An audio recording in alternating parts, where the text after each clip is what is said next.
Also pressure when it comes to housing supply and immigration. We're hearing that the number of net permanent and long-term arrivals has reached more than 100,000 a month, increasing pressure on this topic for the Albanese government.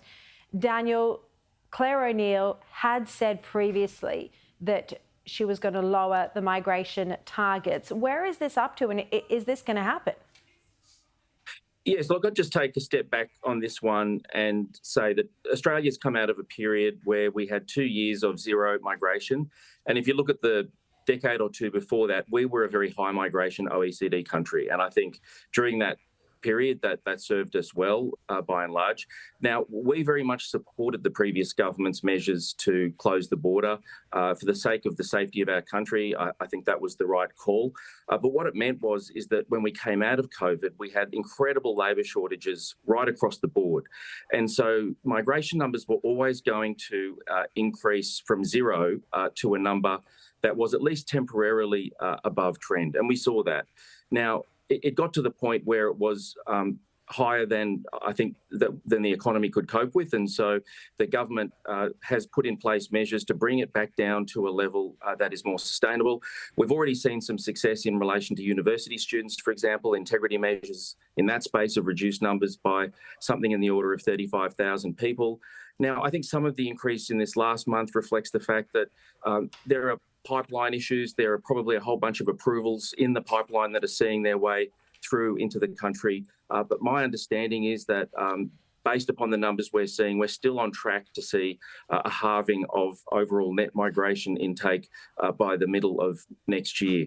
But it's not the kind of thing you just turn off in one day. It does take a little bit of time to come through because there's a whole bunch of approvals. Let's bring in Bridget on this. I mean, Daniel ultimately saying there that it was balancing out the years during COVID where there weren't many or any migrants coming here. But hasn't Labor gone even higher than just making up for the lack of migrants during the COVID period? Yeah, absolutely, Shari. Look, I've been in Brisbane at an Olympics hearing all day about Labor's failure of infrastructure rollouts for that particular event, and this is an absolute gold medal winning performance by the Labor Party. They've got 100,000 new arrivals this month.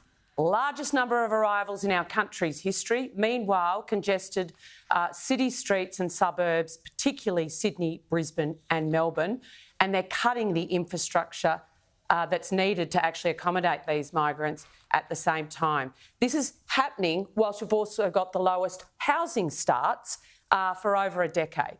So I think, Daniel, mate, you don't cut migration by having a record high month this month. It's not on track. If it was on track, it would be going down, not up. That's kind of just a fundamental mathematic fact. The fact is Labor doesn't take this seriously. They haven't been able to take our border issues seriously, whether it's boat arrivals, whether it's handling detainees, or indeed a regular migration program where we're not getting this type of skilled migrants we actually need. We don't get the construction workers and the electricians, the mechanics, etc., that we need to keep our economy going. And the only thing stopping this country going into recession is population growth through migration. So, Daniel, I'm sorry, the talking points say what they say, but you've been sold a pup on this one. In my opinion, one of the things that is most notable about this is that it wasn't an election policy. Labor never went to the election and said, we're going to have a big Australia, or we're going to have a high migration intake, to even if it was to balance out the lack of migrants under the COVID period.